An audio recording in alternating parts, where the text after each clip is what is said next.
সবাইকে অনেকখানি ভালোবাসা জানিয়ে আবার একটা নতুন ভিডিও শুরু করছি। আর এখন বাজে ওই 4:45টার মতো। আর ঘুম থেকে উঠে আজকে যে আমার কী হয়েছিল না, কোনো কাজেই মন বসছিল না। ওই 5-10 মিনিট বসে দুয়ারটাতে একটু জল দিয়ে দিলাম। আর জানো তো, গরমকালে আসলে তো সামনেরটা লেপে দিই গোবর দিয়ে, কিন্তু ওই এখন বর্ষাকাল, দিলেও থাকে না। আর মোটামুটি সব কাজই আজকে আমি করে নিয়েছি, তোমাদের সাথে আর শেয়ার করিনি। আর আনিশা দেখো এর মধ্যে উঠে গেছে, আর ওকে ব্রাশ করাতে চাচ্ছিলাম, ও একদম ব্রাশ করতে চাইছিল না। তারপরে অনেক কষ্ট করে বুঝিয়ে সুঝিয়ে, আর ওর স্কুল জানো তো 7টা থেকে, তার মধ্যে আমার সমস্ত কাজ করতে হয়, আবার ওকে রেডি করতে হয়, তো তার জন্য একটু সকাল সকালে উঠতে হয়, আর ওকেও ওই টেনে টেনে তুলতে হয়।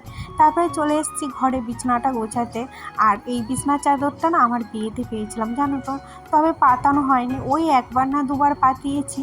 তা এবারে পাতিয়েছি, ভেবেছিলাম গরম লাগবে, কিন্তু গরম লাগে না জানো তো, মানে দেখেই মনে হচ্ছিলো গরম লাগবে, ভেলভেট ভেলভেটটা একটু, বাট দেখলাম বেশ ঠান্ডাই রয়েছে। আর এই বালিশের ওয়ারটা না অন্য বেড কাভারের, তাই ভাবলাম আজকে এই বেড কাভারের সিট মানে বালিশের ওয়ারটা না পাচ্ছিলাম না, আজকে পেয়েছি। আর বালিশের ওয়ার দুটো না একদম ছোট ছোট জানো তো, পাশ থেকে ছিঁড়ে যাচ্ছিলো, কত কষ্ট করেছি এটা আমি ঢুকিয়েছি। এর সাথে মোটামুটি রীতিমতো আমি যুদ্ধই করে নিয়েছি ধরে নাও। দেখতে কাভার দুটো পরানোর পর না বেশ ভালোই লাগছিল বালিশ দুটো।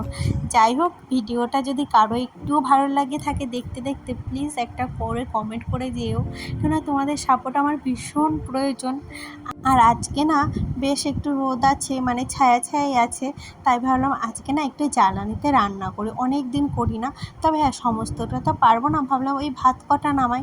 আর এইদিকে না কতগুলো খারকোল পাতা হয়েছিল উঠোনে, তো কদিন ধরে ভাবছি খাবো খাবো, আর ওই টাইমের অভাবে খাওয়াও হচ্ছে না। তবে হ্যাঁ, একবেলা হয়ে যাবে সেরকম একটু হয়েছে, তাই ভাবলাম চলো আজকে কেটে রান্না করি। আর প্রচণ্ড বালি ছিল জানো তো, যেহেতু উঠোনে বালি, আর আমি উনুনটা যেহেতু ধরাতে পারি না ঠিক মতো, তাই আমার ননদ এসে ধরাচ্ছিল, আর কি বলছে যে আমি ধরিয়ে দিই। আর আমি বললাম ঠিক আছে, তাহলে তুমি এখানে ভাতটা রান্না সেরে ফেলো, আর আমি ঘরে রান্নাগুলো করে ফেলি। ওই 9টার মধ্যে আমার রান্না করতে হবে। 9টার মধ্যে যদি কাঠের উনুনে রান্না করতে যাই, তাহলে কিন্তু আমার সব রান্না হবে না। আর আমার হাজব্যান্ড সব রান্না না হলে ওই খেয়ে যাবে না, তাহলে আর কি করব, সব রান্নাই তো আমাকে করতে হবে। আর 2 পিস মাছ ছিল জানো তো, আর আমি মাছ দুটো না আজকে ভেজে আমার মেয়েকে দেবো, কেন বলো তো, ও না ডিমের থেকে মাছটাই ভালো খায়।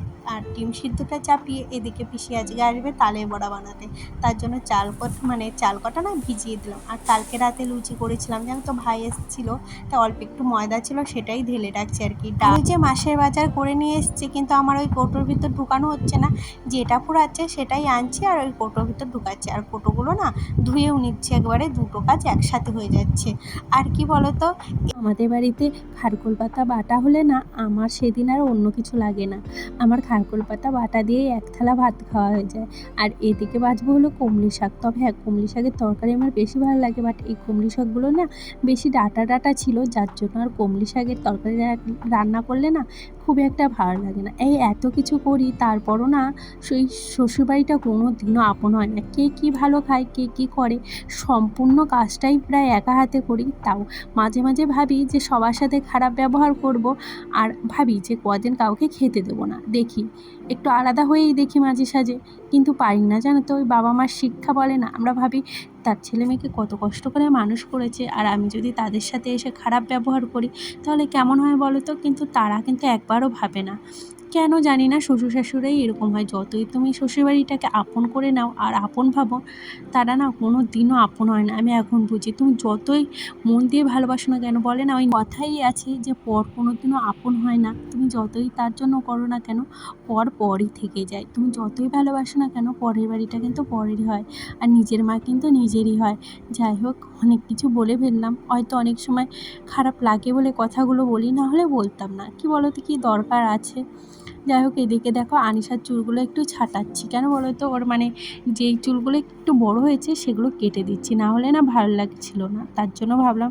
তারপরে ওই যে চুল টুল কেটে নিয়ে এসে ওকে এই যে এখন আবার ফ্রিজটা একটু মুছে নিচ্ছি, ওই হাত দিয়ে বারবার খুলি তো কেমন একটু দাগ হয়ে গেছে, আর ওই ভেতরটা কোনো মতো একটু মানে হালকা করে মুছে নিচ্ছি। পুরোটা মোছার এখন আমার টাইম নেই, যেহেতু অনেকটা বেলা হয়ে গেছে, তার জন্য ভাবছি তাড়াতাড়ি স্নান করে আসবো। আর তারপরে এই যে ঘরদোর লাস্ট মুছছি, আর কিছু আছে জামা কাপড় সেগুলো কাচবো জানো তো। আর কি বলো তো, এই দেখতে দেখতে দেখো কতটা রোদ বেড়ে গেছে, আজকে না গরমটা বেশ ভালোই পড়েছিল। তার জন্য একটু রোদে কষ্ট হচ্ছিল। যাই হোক, আজকে না অনেক কিছুই কেচেছি ওই রোদে বসে বসে। আর আমার বাইরে টাইম কলে জল দেয়, আর যখনই টাইম কলে জল দেয় না তখন আর আমি ট্যাঙ্কির জলে কাজ করি না, তখন টাইম কলেই কাজ করি। আর এইখানে যে কত কিছু ছিল, এই মানে দেখবে সারাদিন এইখানে একটা জিনিস ওইখানে একটা জিনিস গোছাতে গোছাতেই দিন চলে যায়। তার জন্য কি বলতো, ওই টাইম পাওয়া যায় না খুব একটা। ওই যে চেয়ারটা দেখছো, ওটা ভেবেছি বের করেছি আজকে ধোবো বলে। যাই হোক, টান টান করে আমি চলে এসেছি। এখন মোটামুটি ওই 2:45 বাজে, সব কাজ কমপ্লিট করে। তো আজকে ভিডিওটা এখানেই শেষ করলাম। ভিডিওটা ভালো লাগলে প্লিজ একটু লাইক করে পাশে দেখো, আর অবশ্যই কমেন্ট করতে যেন ভুলো না। তো দেখা হচ্ছে আবার নেক্সট ভিডিওতে। আজকের মতো টাটা।